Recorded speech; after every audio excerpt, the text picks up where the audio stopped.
Hi Team Padrathri, welcome to the Rapid Fire with Q Studio. One life lesson cinema has taught you. സിനിമയിൽ നിന്നാണ് എല്ലാം പഠിച്ചിരിക്കുന്നത്. അതിൽ ഏറ്റവും വലിയൊരു കാര്യം എന്താണെന്ന് വെച്ച് കഴിഞ്ഞാൽ ഒറ്റ വാക്കിൽ ഉത്തരം ഒറ്റ വാക്കിൽ പറയാം.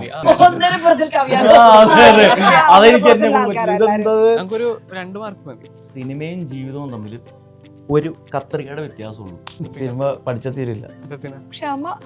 I think ഒരു പ്രാവശ്യം once you get into it, there is no going back. It's all about success. And what was high about Padrathri? High was Ratheena. സ്ക്രിപ്റ്റും പിന്നെ രത്തിനയുടെ പുതിന് ശേഷമുള്ള പടവും പിന്നെ ഈ പറയുന്ന നമ്മുടെ എല്ലാ നവ്യാണെങ്കിലും ആനാണെങ്കിലും എല്ലാം കുറേ പേരുണ്ടല്ലോ അവരോടൊക്കെ നീ പറഞ്ഞ ഞാൻ പറയുള്ളൂ. Navya. One word, my character. 3 Malayalam movies that you would suggest to a non-Malayali to define this is Malayalam cinema. Yeah, of course. Because I have already done that because my wife is not a Malayali. So, first movie, Thazhvaram. Second movie, Nadodikkattu. Third movie, Manichitrathazhu. എനിക്ക് അരപ്പറ്റ കെട്ടി ഗ്രാമം ഭയങ്കര ഇഷ്ടം. അത് ഞാൻ എല്ലാ സിനിമയും കാണാൻ പറയും. ഒന്ന് പറയോ? Okay, ഒന്ന് പുഴു.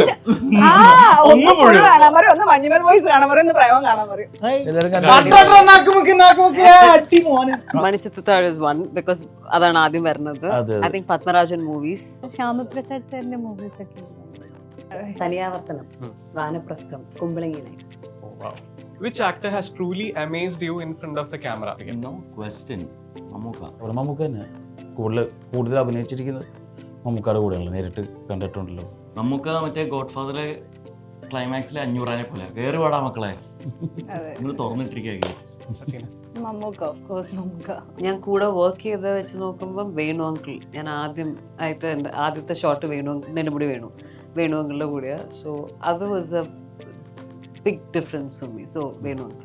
മമ്മൂക്കാണ്ട്, ലാലേട്ടനുണ്ട്, കൂടെ വർക്ക് ചെയ്താണെങ്കിൽ ജോസഫില് ജോജി ചേട്ടനുണ്ട്, അമേസ് ചെയ്തിട്ടുണ്ട്. സോ ഈ ഗിഫ്റ്റ് നിങ്ങൾക്ക് പേഴ്സണലൈസ്ഡ് ചെയ്തിട്ടുള്ള ഒരു ഗിഫ്റ്റ് ആണ്. സോ നിങ്ങൾക്ക് എല്ലാവർക്കും പെർഫ്യൂംസ് ഒക്കെ ഒരുപാട് ഇഷ്ടമാണെന്ന് ഞാൻ വിശ്വസിക്കുന്നു. ഭയങ്കര ഇഷ്ടം. മേക്ക് യുവർ ഓൺ പെർഫ്യൂം MYOPയുടെ പേഴ്സണലൈസ്ഡ് ഗിഫ്റ്റ് ആണ്. ഈ പേഴ്സണലൈസ്ഡ് ഗിഫ്റ്റിൽ ഒരു സ്പെഷ്യാലിറ്റി ഉണ്ട്, ഞാൻ തരുമ്പോൾ പറയാം. രത്തിനൊക്കെയാണ് ആദ്യത്തെ gift. It's from MYOP and special customisation. സോബിനിക്കയുടെ പേഴ്സണലൈസേഷനിലൊരു ഫേവറേറ്റ് ആയിട്ടുള്ള ക്യാരക്ടറാണ്.